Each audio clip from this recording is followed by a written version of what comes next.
Davi, um menino de 10 anos, gostava de ajudar seus pais nas tarefas de casa e sua professora e seus colegas na escola. Sua família não tinha muito dinheiro, mas fazia questão de mantê-lo matriculado na melhor escola da vizinhança. Tudo mudou depois que ele viu um homem magro e sujo na rua e lhe ofereceu um sanduíche, o lanche que sua mãe havia preparado com tanto carinho. Dias depois, a polícia bateu na porta da sua casa e nada foi como antes. Em uma casa pequena e modesta, Jonas e Bruna viviam com seu filho, Davi. Era um humilde quarto e sala. Cada cômodo tinha apenas o tamanho necessário.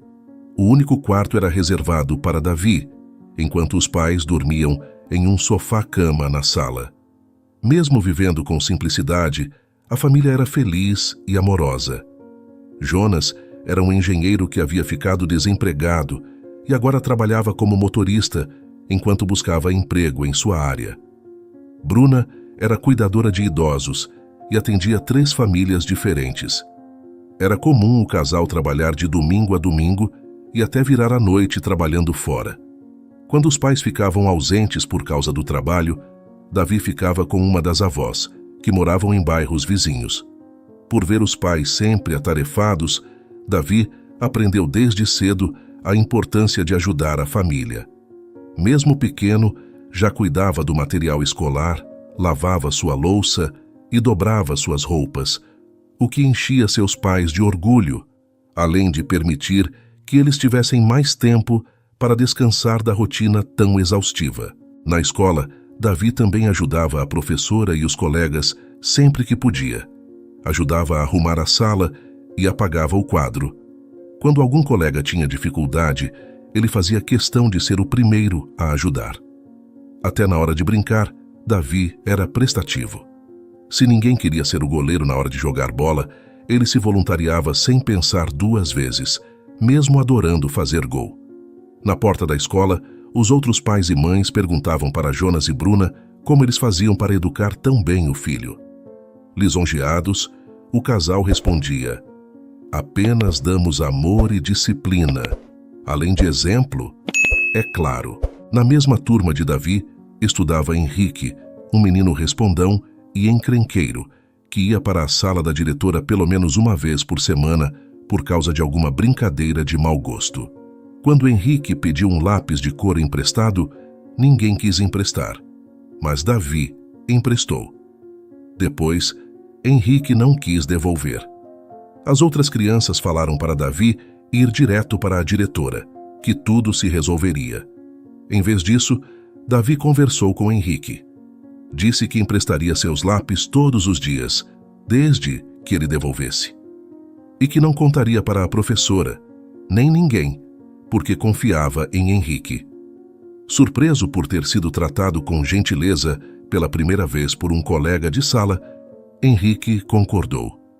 E aos poucos, convivendo com Davi, suas visitas à sala da diretora foram diminuindo, até que se tornaram coisa do passado.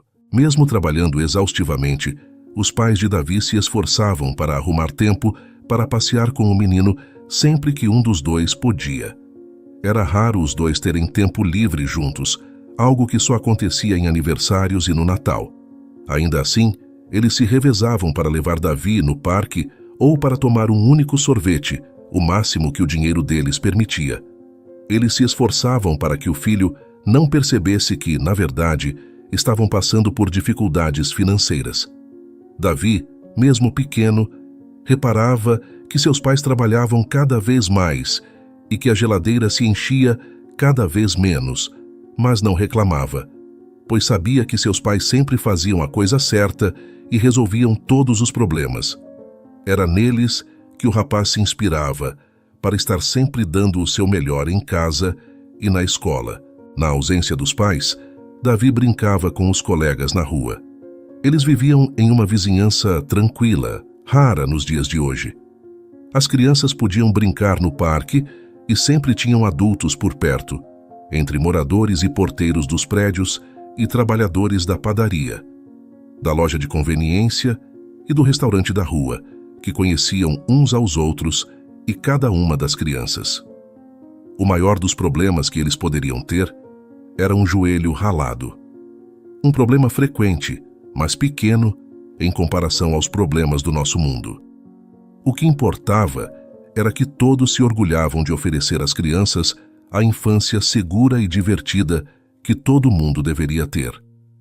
O parque tinha escorrega, balanço, trepa-trepa, gangorra e um campo aberto para as crianças correrem, que geralmente era usado para jogar bola. Mesmo sem trave, as crianças usavam chinelos para demarcar o espaço do gol. As regras do jogo mudavam quase todos os dias, junto da quantidade de jogadores, às vezes 3 em cada time, às vezes 6 ou até 7, preenchendo o campo de crianças. Quando não estavam chutando a bola de um lado para o outro, brincavam de 3 cortes ou de batata quente, até que, em uma manhã de domingo, havia uma pessoa diferente no parque. As crianças chegaram cedo para brincar e, em vez de se espalharem pelos brinquedos, ficaram todas reunidas em um canto. Do outro lado, sentado em um banco, estava um adulto diferente. Sua camisa, que um dia foi branca, estava toda manchada e puída. Sua calça estava rasgada na altura dos tornozelos. Seus pés estavam descalços e com cicatrizes. Sua barba e seu cabelo eram cinzas e nenhuma criança sabia dizer se aquela era a cor natural dele ou se era o acúmulo de sujeira. Seus braços e maçãs do rosto estavam magros, fazendo com que os ossos ficassem visíveis por baixo da pele. Sua cabeça estava baixa e seus olhos estavam fixados no chão. As crianças ficaram com medo e começaram a discutir sobre o que fazer. Não sabiam se deviam chamar algum adulto ou apenas ir embora e voltar mais tarde.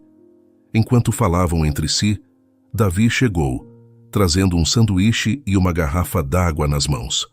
De longe, ele percebeu que as crianças não estavam brincando, mas não entendeu o motivo. Quando viu o homem magro e sujo sentado no banco, ficou ainda mais confuso. Com sua inocência e eterna vontade de ajudar, foi até o parque e sentou ao lado do homem. Você está muito magro. Está com fome? Quer um sanduíche? Tem água aqui também. Pode pegar se quiser, Davi perguntou. O homem ficou olhando para o garoto por um longo momento.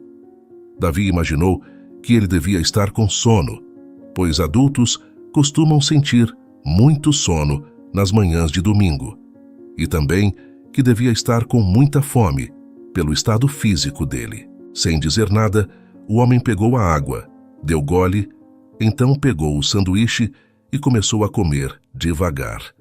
Ao longe, algumas crianças correram para suas casas, enquanto outras ficaram olhando, divididas entre a surpresa e o medo. Davi observou o homem comendo e percebeu que havia algo de errado com ele. Nunca havia visto alguém naquele estado, nem alguém tão silencioso. O garoto se perguntou se aquele homem sequer era capaz de falar. Talvez esse fosse o seu problema, não conseguir falar. Depois de comer o último pedaço do sanduíche e de beber o último gole d'água, o homem finalmente disse, "Obrigado", com uma voz seca e miúda. Então, ele conseguia falar. Esse não era o problema dele. Ainda assim, havia algo de errado. Davi só não conseguia entender. Com certeza era alguém que precisava de ajuda, mas pela primeira vez, Davi não sabia como ajudar. Davi perguntou o nome do homem, que respondeu que era Luiz. Ou Fernando, ele não tinha certeza. Davi perguntou onde ele morava, e o homem disse que era numa casa com tijolos amarelos, mas não tinha nenhuma casa daquela cor na vizinhança. Davi perguntou pela família do homem, e tudo que ele respondeu foi que não via seus parentes há muito tempo. O menino continuou fazendo perguntas, mas as respostas eram todas vagas. O menino continuou conversando com o homem. Era a primeira vez que ele não conseguia conhecer a pessoa com quem falava, mas estava decidido a ajudá-lo.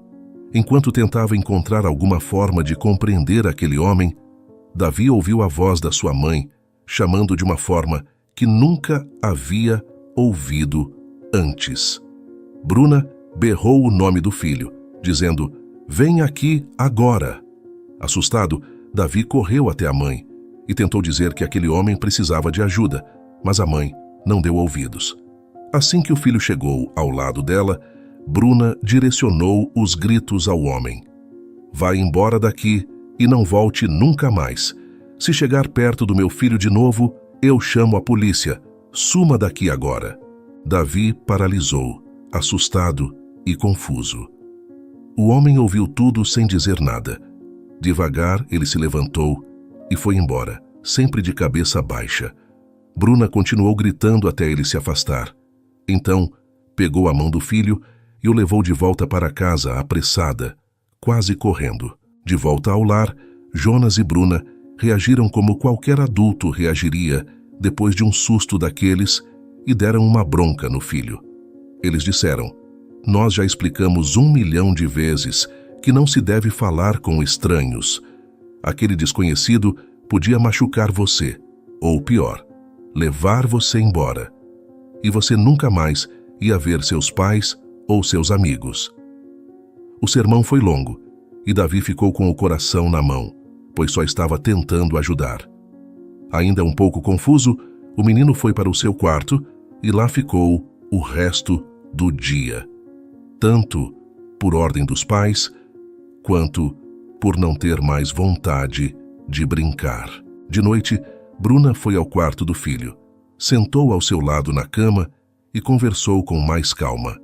Falou que só reagiram daquele jeito porque amavam o filho mais do que tudo na vida e que não conseguiam nem imaginar algo de ruim acontecendo com ele. Ela deu sua palavra que os pais não falariam daquele jeito de novo, mas que Davi também precisava fazer a parte dele e não voltar a falar com estranhos. O garoto ouviu tudo sem responder à mãe e apenas concordou. No final, ele perguntou se mais alguém tinha conversado com o homem, pois ele com certeza precisava de ajuda. A mãe contou que alguma criança havia chamado os pais para o parque, mas quando os adultos chegaram, o homem já tinha ido embora. Com pesar, Bruna disse para Davi que nem sempre conseguimos ajudar todas as pessoas, por mais que quiséssemos. Davi ficou mais triste por não ter conseguido ajudar o homem do que por ter levado bronca dos pais. Mesmo assim, ele estava decidido a obedecê-los. Afinal, eles eram sua maior fonte de inspiração. No dia seguinte, sem que Davi soubesse, Jonas e Bruna tinham uma reunião agendada na escola do filho. O casal deixou o filho entrar pelo portão, esperou alguns minutos e entrou em seguida. Depois de um momento de espera na recepção, foram encaminhados para a sala da diretora. A sala da diretora tinha uma escrivaninha e um armário, ambos de madeira, um único ventilador de chão e uma ampla janela com persianas, além de quadros enfeitando a parede. Era uma sala acolhedora, apesar de um pouco quente. A diretora Selma os recebeu com um sorriso educado e formal e pediu para que eles se sentassem. Ela tinha a idade para ser avó dos alunos da escola, mas mantinha sua saúde e sua compostura firmes. Vestia um blazer bege, seus cabelos eram tingidos de loiro e seus óculos eram elegantes. Como havia sido Jonas e Bruna que tinham agendado a reunião, a diretora apenas esperou que eles falassem, apesar de que ela já imagina qual seria o assunto. O casal estava constrangido, até com um certo medo. Eles haviam atrasado a mensalidade do filho e talvez precisassem atrasar mais uma. Eles pediram desculpas e prometeram que iriam pagar tudo. Os dois já estavam trabalhando a mais para garantir o sustento da família e garantiam que o estudo do filho era a maior prioridade. Selma ouviu calmamente, compreendendo que os pais precisavam desabafar e que queriam avisar sobre o atraso da mensalidade para que não parecesse que o casal estava fazendo pouco caso com a escola. Depois de ouvir com atenção, Selma os acalmou e garantiu que Davi era muito bem-vindo na escola. Ainda assim, eles já tinham um desconto generoso na mensalidade e a escola não poderia renovar a matrícula do aluno no final do ano, caso as mensalidades não estivessem todas quitadas. Jonas e Bruna agradeceram a compreensão, pois sabiam que isso era tudo que a escola poderia fazer pelo filho deles. Ainda assim, por dentro, eles tinham medo. Mal estavam conseguindo dinheiro para pagar as contas do mês e precisavam quitar a dívida até o final do ano, ou teriam que tirar o filho da escola que ele tanto amava. Enquanto isso, sem saber de nada, Davi estudava a poucas salas de distância. O bairro inteiro havia ficado sabendo do homem estranho que havia aparecido no parque no dia anterior. As crianças da escola estavam comentando e tratando Davi de forma diferente. Se antes ele era um exemplo de menino que ajudava a todos, agora estavam falando que ele era irresponsável por ter falado com um estranho, sendo usado de mau exemplo pelas mães e sendo até evitado por alguns colegas, que antes sempre queriam sentar ao lado dele. A escola organizou um tempo entre as aulas para falar sobre segurança e sobre o perigo de falar com desconhecidos na rua, o que deixou Davi ainda mais sem graça. Ele até mesmo cogitou se esconder no banheiro da escola até o final da aula. Tamanha era sua vontade de simplesmente desaparecer. Ele entendia que os adultos estavam apenas pensando na segurança das crianças, mas estava frustrado por ninguém enxergar que aquele homem precisava de ajuda. Afinal, se as pessoas ouvissem e ajudassem mais umas às outras, o mundo seria um lugar menos perigoso para todos. Alguns dias depois, ainda naquela semana, bateram na porta da casa de Davi. Jonas estava sozinho com o filho, pois Bruna estava de plantão na casa de um dos seus pacientes. O pai ficou apreensivo, pois só queria sossego depois dos acontecimentos estressantes dos últimos dias. Quando abriu a porta, engoliu em seco ao ver 2 policiais. Os homens fardados cumprimentaram Jonas com educação e foram direto ao assunto. Fomos notificados que houve um incidente no domingo. O seu filho teve contato com um homem desconhecido no parque. Precisamos que o senhor nos conte em detalhes tudo o que aconteceu. A mente de Jonas ficou um turbilhão. Ele sabia que a vizinhança toda estava comentando o acontecido, afinal, várias crianças também viram o homem estranho no parque. Mas, se as autoridades ficaram sabendo e agora estavam fazendo perguntas, talvez aquele homem fosse perigoso. Talvez já tivesse cometido algum crime em algum bairro vizinho ou até mesmo fosse foragido da polícia. Jonas pediu que os policiais entrassem, ofereceu um café, mas os homens quiseram só um copo d'água. O pai de Davi contou tudo em detalhes. Depois, eles pediram para fazer perguntas ao menino e o pai autorizou. Os policiais foram gentis e pacientes com a criança, fizeram muitas perguntas e algumas anotações. Jonas perguntou o porquê da visita, mas a única resposta foi: não podemos dar detalhes da investigação. Os policiais agradeceram a atenção e a gentileza da família e se retiraram. Mesmo sabendo que seu filho estava cansado daquela história toda, Jonas não se conteve e reiterou tudo o que já havia conversado com o filho. Se a polícia havia feito uma visita, era porque aquela situação era mais grave do que todos haviam pensado. Restava-lhes rezar para que nunca mais tivessem notícias daquele estranho e redobrar os cuidados ao andarem pelas ruas. No fim de semana seguinte, Davi foi passar o sábado na casa de uma das avós, pois os pais estavam trabalhando. Anastácia, mãe de Bruna, sempre foi uma matriarca severa. Educou seus 4 filhos com rigidez e disciplina. Cobrava notas acima da média e sempre ensinou a importância do trabalho. Bruna sempre se esforçou para orgulhar a mãe, apesar das raras demonstrações de aprovação dela. Tudo mudou quando Anastácia foi avó. Mesmo sem saber demonstrar carinho, ela adorava a companhia dos netos e fazia todas as suas vontades. Não era raro Bruna e Anastácia discutirem por causa dos excessos de mimos. Mas as discussões não iam longe, afinal, Bruna não iria começar a contrariar a mãe agora em sua 3ª idade. Anastácia morava em um apartamento espaçoso, com sala ampla e 3 quartos. Apesar de grande demais para apenas uma pessoa morar, Anastácia sempre recebia a visita de algum dos 3 filhos, dos netos e também de uma irmã, com quem sempre foi muito próxima.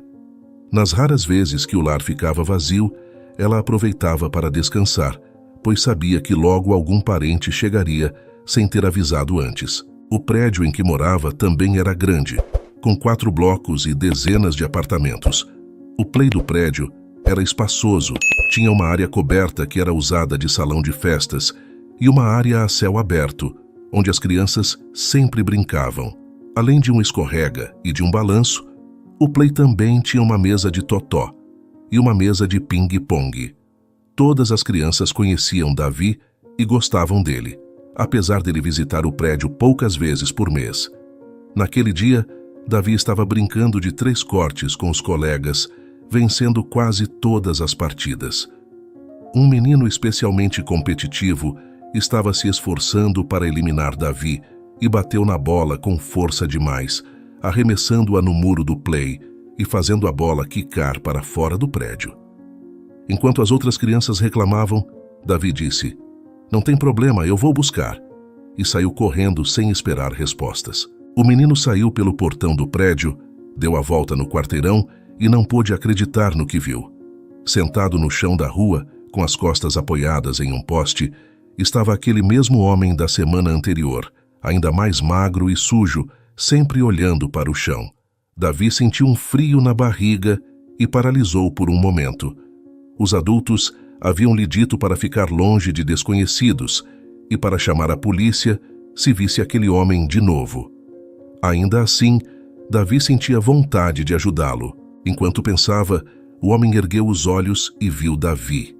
Ele não fez nada, apenas observou. O que será que ele estava pensando? Ele era mesmo um homem perigoso? Ou era só alguém com medo? Afinal, quem não sentia medo? Uma coisa Davi havia percebido. Os adultos haviam deixado bem claro nos últimos tempos que eles também sentiam muito medo. Talvez esse foi o caso daquele homem. Davi se aproximou, mas não sentou ao lado do homem desta vez. Ficou a alguns metros de distância e deu bom dia, sem receber resposta. "Você lembra de mim? Nos vimos semana passada. Desculpe por minha mãe ter gritado com você. Ela só estava preocupada comigo." Mas o homem continuava em silêncio. "Onde está sua família?" Tentou outra abordagem. O homem estreitou os olhos e murmurou: "Família." Davi tinha esperanças de que iria conseguir compreender aquele homem e, assim, conseguiria ajudá-lo. "Você tem pai e mãe? Talvez irmão ou irmã? Filhos?" O homem pareceu perdido em pensamentos, mas logo depois, seus olhos perderam a expressão, voltando a apenas olhar para baixo. Davi respirou fundo, frustrado por não conseguir ajudar aquela pessoa. Talvez os adultos tivessem razão no fim das contas. Foi quando Davi teve uma ideia. Realmente os adultos tinham razão. Davi não conseguiria ajudar aquele homem, então só restava uma coisa a fazer. A coisa certa. Davi deu meia volta e correu por 2 quarteirões, parando de correr apenas para atravessar as ruas. Ofegante, mas sem perder o fôlego, o rapaz chegou ao seu destino. Era um prédio de 3 andares, com fachada cinza e preta, e com portões e janelas altos. Era a delegacia de polícia do bairro. Mais decidido do que nunca, Davi entrou na delegacia, logo chamando a atenção de todos os presentes. Os policiais e outros funcionários conheciam a vizinhança, mas não conheciam Davi, por ele visitar o bairro só às vezes. Uma policial se apressou em atender o menino. Seu nome era Marcela, uma moça que havia se formado na academia de polícia há menos de 1 ano e que dava atenção especial para todos os casos que envolviam crianças. Mesmo sabendo que poucos crimes graves aconteciam naquele bairro, ela não conseguiu evitar de imaginar dezenas de possibilidades ao ver uma criança entrando sozinha na delegacia. Talvez os pais ou irmãos daquele menino estivessem em perigo, ou então alguma outra criança havia se machucado. Disfarçando a surpresa e apreensão, Marcela atendeu Davi de imediato, dizendo: "Bom dia, como posso ajudá-lo?" Davi contou tudo, desde o que aconteceu na semana anterior até a conversa que havia acabado de ter com o homem. Contou como o conheceu. Contou do sanduíche, da repercussão que a história havia dado na escola, da visita dos policiais à sua casa e da rua em que o homem estava naquele exato momento. Se os policiais se apressassem, ele estaria lá ainda. Mas Davi frisou o tempo todo que o homem não havia feito nada de errado, e sim que ele era alguém com medo e que precisava de ajuda. A policial ficou ainda mais surpresa e apreensiva e tratou a situação com a seriedade que ela merecia. Os policiais trocaram telefonemas, reviraram alguns documentos e acessaram arquivos no computador, comparando os relatos do menino com as informações que eles já tinham.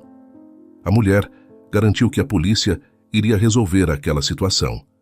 3 policiais foram enviados para procurar o homem, enquanto ela própria iria acompanhar Davi de volta para a casa da avó. Davi insistiu em ir ver o homem, pois queria ajudar, mas a policial não permitiu. Por dentro, Davi ficou mais uma vez frustrado, mas obedeceu. Ele já havia desobedecido os adultos vezes demais e compreendia que era melhor seguir as orientações deles, ainda mais de uma policial.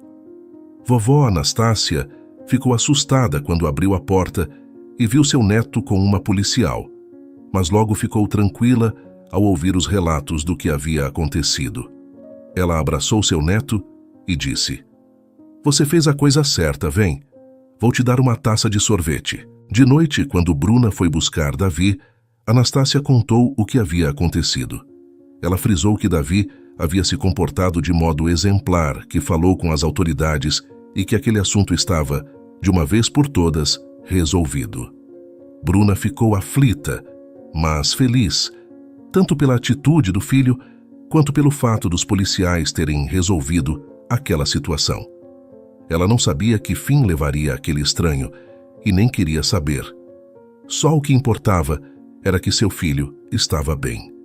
Davi ficou feliz que os adultos estavam mais tranquilos e agradeceu pelos elogios que recebeu.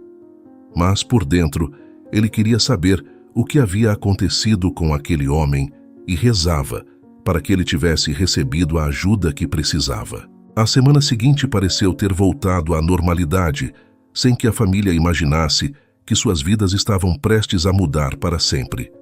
Jonas trabalhando como motorista e procurando emprego no pouco tempo que sobrava, e Bruna trabalhando 10 ou 12 horas por dia, enquanto Davi estudava, ajudava a cuidar da casa e brincava sempre que podia. Na quinta-feira, alguém bateu na porta. Jonas e Bruna se olharam e engoliram em seco. Eles não queriam mais surpresas. Jonas esfregou o rosto com as mãos, exausto, e abriu a porta. "Boa noite, é aqui que mora a família do Davi?" perguntou uma senhora na casa dos 50 anos. Ela vestia uma blusa branca, de manga comprida, e uma saia longa e amarela. "Desculpem vir sem avisar. Eu me chamo Tânia e vim para cá assim que soube que foram vocês que encontraram o meu marido." Jonas e Bruna ficaram confusos, sem conseguirem entender do que aquela mulher estava falando. Nitidamente feliz e ansiosa, ela começou a explicar. Há alguns meses, Luiz Fernando, o marido de Tânia, estava com fortes dores de cabeça e achou melhor ir ao hospital. Lá, o médico passou alguns exames, mas acreditou que era improvável que o caso fosse grave. Acontece que os exames identificaram uma meningite e Luiz Fernando foi internado naquela mesma hora. O médico disse que se Luiz só tivesse ido ao hospital no dia seguinte, seria tarde demais.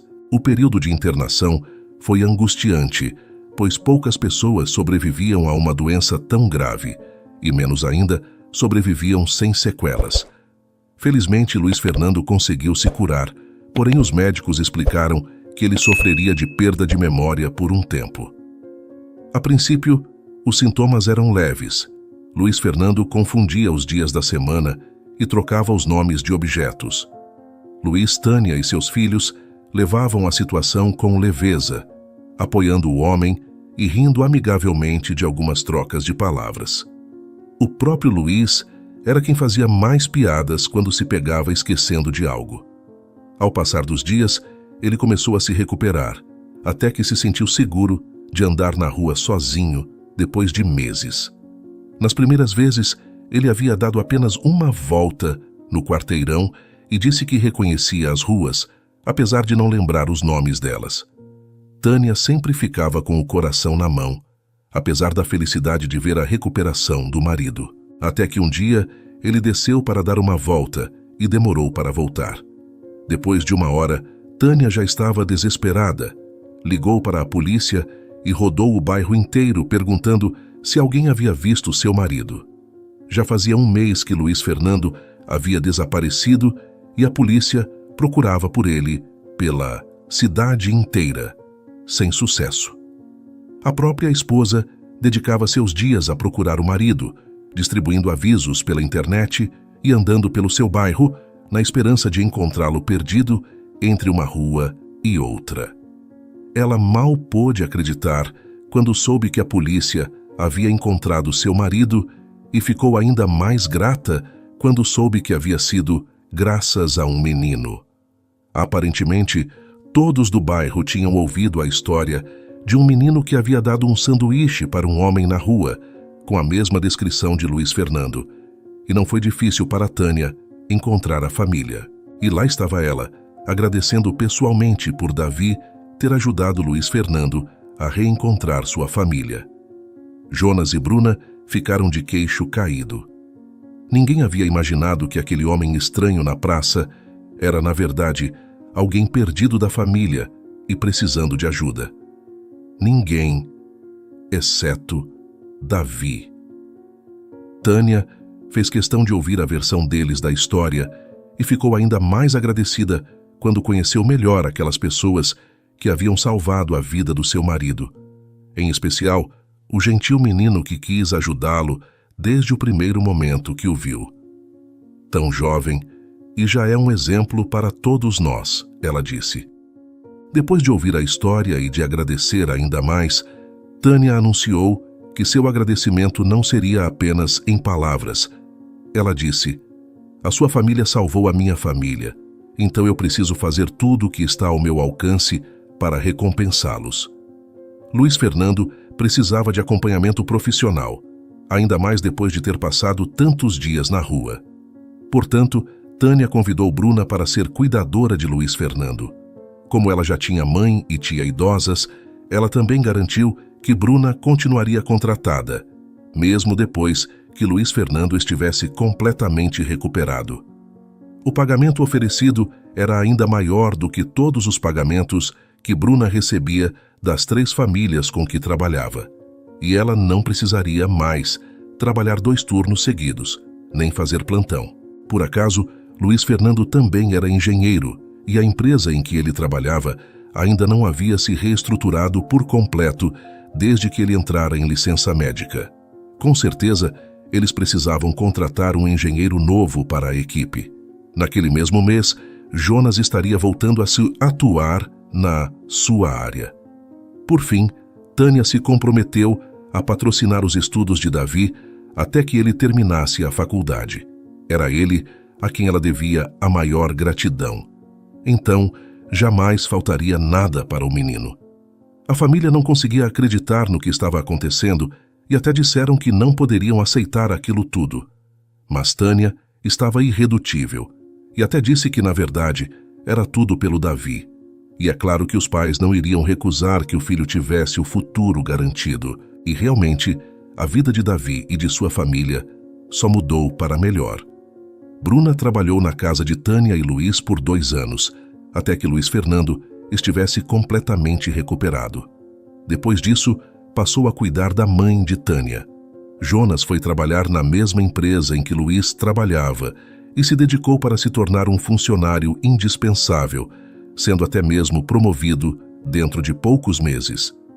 Com a melhoria financeira, a família pôde finalmente dar entrada em imóvel próprio, um apartamento de 2 quartos, que não era luxuoso, mas era perfeito para a família. A maior alegria de Davi foi ver os pais com um quarto para eles e a sala separada para refeições, para receber visitas e com bastante espaço para brincar.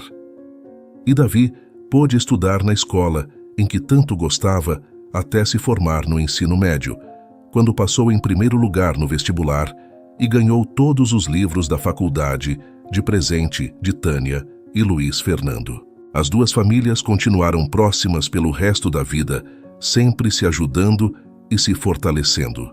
Davi cresceu e a cada dia que passava inspirava mais pessoas com sua humildade e eterna vontade de ajudar. Seus colegas de escola e depois os da faculdade e do trabalho, os professores, familiares e amigos mais próximos, todos concordavam que Davi era um rapaz inesquecível e um exemplo de cidadão. Até os mais velhos aprendiam com ele e tinham sua fé na humanidade renovada graças ao rapaz que sempre enxergava o que havia de bom dentro das pessoas, independente do que era visto por fora. E Davi nunca deixou que qualquer elogio inflasse seu ego.